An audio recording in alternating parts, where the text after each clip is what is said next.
Pozdravljeni. Današnje vprašanje za Q&A. Jaz verjamem v to metodo, veliko mi je že pomagala, prihajam v stik s svojim telesom, ampak vem, da je pred mano še dolga pot. Nikakor ne najdem rutine oziroma ne uspem se pripraviti do tega, da bi redno delala vaje. Vprašanje je, kako si lahko pomagamo, da smo bolj dosledni, strukturirani in si znamo vzeti čas zase. Pri razlagi tega stanja je v bistvu osnovno potrebno razumeti to, da je razlaga AIQ učiteljev, ki jo dobite, ko se učite AIQ vaje, tista, ki vam omogoča, da postopoma spoznate, da za vaše kronične težave in vaša kronična stanja obstaja razlog, ki ga je potrebno spoznati, sprejeti in potem tudi skozi vaje začutiti. In to je v bistvu senzorno-motorna amnezija. Senzorno-motorna amnezija je stanje, ko, sicer sem tem že veliko razlagal na večjih podcastih in večjih videih, ampak je tako težko slišati to, kaj SMA je, da bom še enkrat na kratko ponovil, se mogoče usede še malo bolj globoko ali pa dovolj globoko, da sprejmemo, da tako pač je. Ne. Se pravi, senzorno-motorna amnezija je stanje v živčnem sistemu, ki nastane, kadar je naš vpliv na okolje premajhen, da bi lahko okolje prilagodili sebi, ampak se moramo mi prilagoditi okolju, če nam je všeč ali ne. Akutno stanje, se pravi, če imamo senzorno-motorno amnezijo v akutnem stanju, se pravi v začasni obliki, je to normalno in potrebno stanje, ker okolje na nas pritiska, se znajdemo lahko v stanju, ko nas nekaj moti, ovira, ogroža ali omejuje, lahko začutimo nemoč, lahko začutimo različna druga čustva, ki so neprijetna. Zdaj, v takem primeru je smiselno in tudi nujno potrebno za dolgoročno preživetje, da ustvarimo začasno senzorno amnezijo in v bistvu ne čutimo, kak smo, kak se počutimo, ne čutimo bolečino, ne čutimo določena čustva. Na ta način senzorno-motorno amnezijo tudi v bistvu zmanjšamo verjetnost, da bi se neustrezno odzvali in bi zaradi tega neustreznega odziva bili potem še v slabšem položaju kot drugače. Seveda se potem nastane tudi motorna amnezija, ki je tudi v akutni obliki nujna in potrebna, zato da se ne odzovemo na za nas škodljiv, neprimeren način, in na ta način v bistvu naša zavest omogoča, da se ne vedemo pretirano iracionalno, impulzivno, spontano in avtentično, ker bi nas v določenih situacijah lahko to drago stalo. Povsem nekaj drugega pa je, če se moramo na ta način skozi akutno senzorno-motorno amnezijo dolg časa prilagajati določenim odnosom ali stanjem, ki nas motijo, ovirajo, ogrožajo in omejujejo, in seveda se potem ta akutna senzorno-motorna amnezija, ki v bistvu se nahaja v zavestnem delu živčnega sistema, tako v obliki akutne senzorne kot akutne motorne amnezije, in nam je v pomoč, da ohranjamo ali pa da razvijamo dovolj močen racionalni nadzor nad svojim iracionalnim vedenjem. Če pa seveda na ta način moramo se pa dolg časa prilagajati okolju in potlačevati ali popačiti svoje občutke, svoje čustva, svoje zaznavanja, impulze in seveda tudi reakcije, dejanja, gibe, potem se pa ta stanje SMA prestavlja vedno bolj globoko v podzavest in postopoma v bistvu izgubimo zavedanje, da smo se mogli akutno prilagoditi nekemu stanju, ki nas moti, ovira, ogroža ali omejuje, ampak da smo se na to stanje že privadili, adaptirali, navadili in ga niti ne opazimo in se na podzavestni ravni odzivamo na to, kako da je pač okolje tako. Sprejmemo dejstvo, da nič ne moremo narediti glede tega in v bistvu razvijamo kronično senzorno-motorno amnezijo. To je pa že čisto nekaj druga, zaradi tega, ker ustvarja kronično povišano mišično napetost, spremeni obliko telesa, kronično vpliva tako na dihanje, kot na gibanje, kot na srčni utrip, presnovo, prebavo, delovanje živčnega sistema in seveda tudi primerno uporabo leve in desne možganske polovice, kar seveda potem povzroči drugačen pogled na svet, drugačno pozornost, ki jo usmerjamo v svet, in seveda drugače tudi razumemo vpliv sveta na nas in nas na svet, kar pa potem seveda pripelje do tega, da postanemo kronično nemočni in skozi čas to pol vodi v kronične bolečine, kronična vnetja, kronične bolezni. Tako telesne kot psihične, kot bolezni v kvaliteti odnosov, nezmožnosti napredka in tako naprej. Sploh v bistvu vloga staršev v otroštvu otroka je tista, ki je zelo pomembna za to, ali se ne razvije kronična oblika senzorno-motorne amnezije, zaradi tega, ker sta starša podaljšana roka otroka, ki bi ga morala dovolj čutiti in razumeti, da dojame, da otrok je v akutni nemoči in naredi potrebno, da otroka iz te akutne nemoči potegne ven v stanje, da je parasimpatičen, da je vse v redu, ker potem seveda s tem prepreči nastanek kronične nemoči in potrebe po kronični senzorno-motorni amneziji. Če se pa to ne zgodi,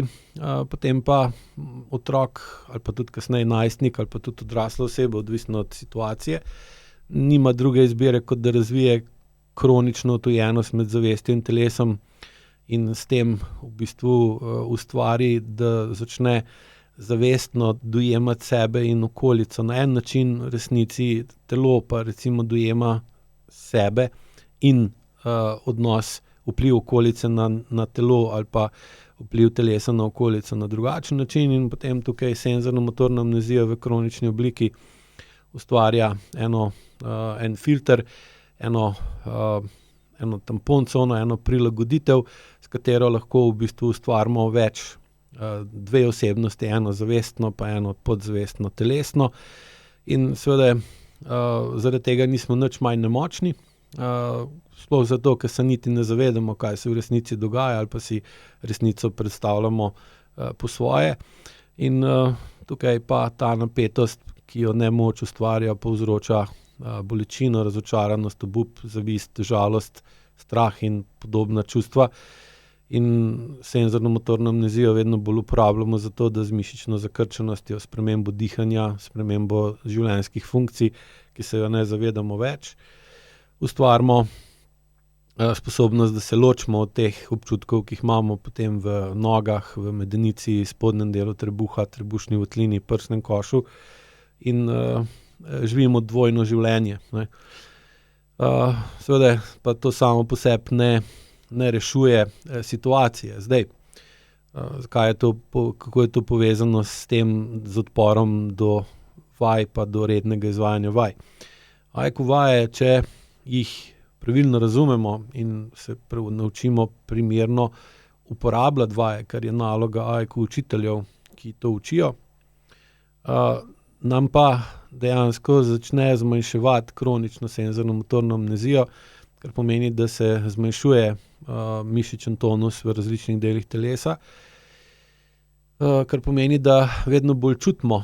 sebe, kako smo, in vedno bolj potem se začnemo tudi zavedati, zakaj smo tako, kot smo, ko smo dobro in ko nismo dobro. In na ta način se izvajanje AIQ vaj, poučenje AIQ metode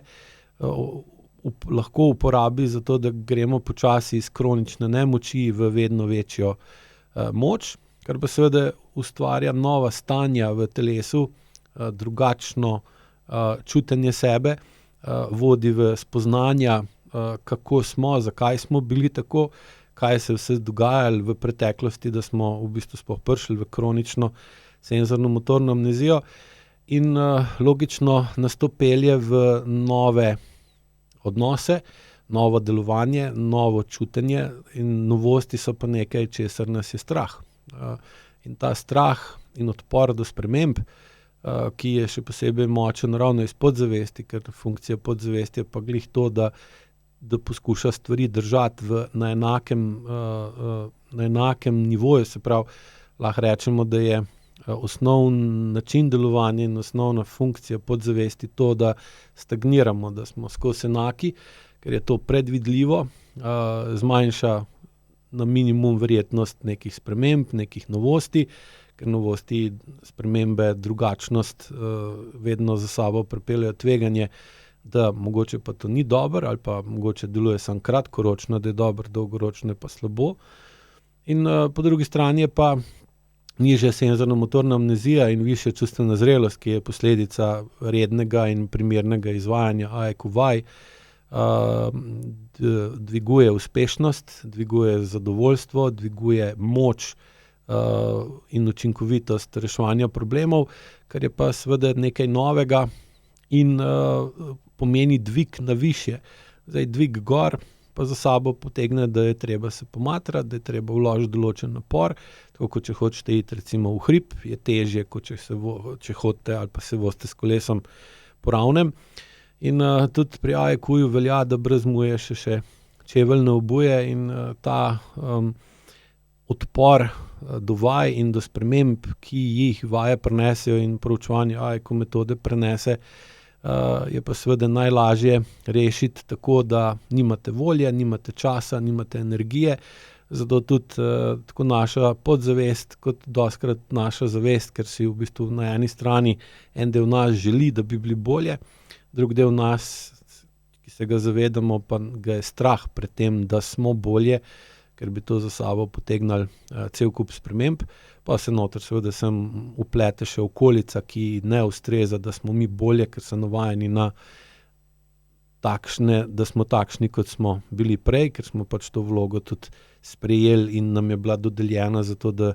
se je ustvarilo določeno ravnovesje v odnosih. Zdaj, ko se nekdo s pomočjo AEQ-ja začne spreminjati in vidi več, sliši več, postavlja meje, ne pusti več, da so odnosi neučinkoviti in noče več biti v nemoči, to za ljudi v okolju ne pomeni nujno nič dobrega, ker se potem morajo tudi oni spreminjati. In te odpori do sprememb so lahko zelo močni in seveda je potem najbolj enostavno ali pa dostikrat lažje, da ne moremo najti prave rutine oziroma se ne uspemo pripraviti do tega, da bi redno delali vaje. Torej, pomagate si s tem, da ko se učite AEQ, vedno bolj jasno razumete, kakšne bodo dolgoročne posledice, če ne boste skozi redno ali pa vedno bolj redno učenje in izvajanje AEQ-ja ter AEQ-vaj dvignili svojo čustveno zrelost in čustveno učinkovitost. In potem, ko si lažje predstavljate, kaj vas čaka, če se to ne zgodi, se tudi poveča želja in volja in odločenost potem, da bi to delali vedno bolj jasno. Proučevanje AEQ-ja pa vsega tega, kar AEQ učitelji učimo, vam pa tudi seveda pomaga lažje pa bolje razumeti, zakaj je sestavni del učenja metode in izvajanja vaj tudi slabše počutje, različni bolezenski znaki ali pa ponavljanje določenih bolečin, za katere ste mislili, da jih že ne bo, in bolj kot da jih ne bo več. In bolj kot to razumete, bolj vidite, da dejansko ste na pravi poti, čeprav podzavest pogosto poskuša ustvariti vtis, da greste v napačno smer samo zato, da odnehate. Hvala lepa.